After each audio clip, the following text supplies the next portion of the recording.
بسم الله الرحمن الرحيم. طه ما أنزلنا عليك القرآن لتشقى إلا تذكرة لمن يخشى تنزيلا ممن خلق الأرض والسماوات العلى الرحمن على العرش استوى له ما في السماوات وما في الأرض وما بينهما وما تحت الثرى وإن تجهر بالقول فإنه يعلم السر وأخفى الله لا إله إلا هو له الأسماء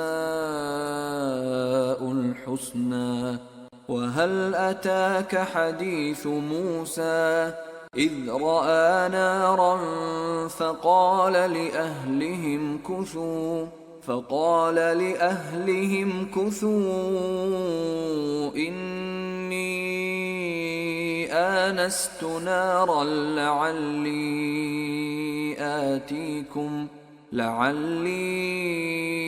آتيكم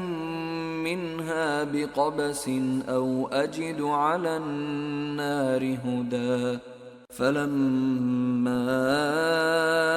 أتاها نودي يا موسى إني أنا ربك فاخلع نعليك إنك بالوادي المقدس طوى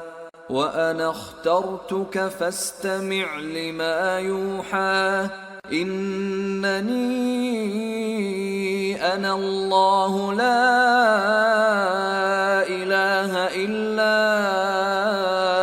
أنا فاعبدني وأقم الصلاة لذكري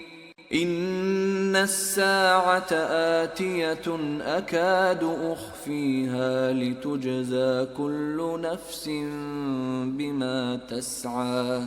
فلا يصدنك عنها من لا يؤمن بها واتبع هواه فتردى وما تلك بيمينك يا موسى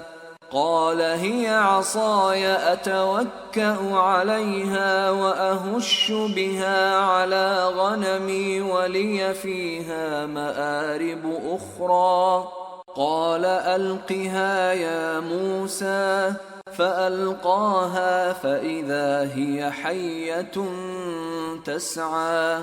قال خذها ولا تخف سنعيدها سيرتها الأولى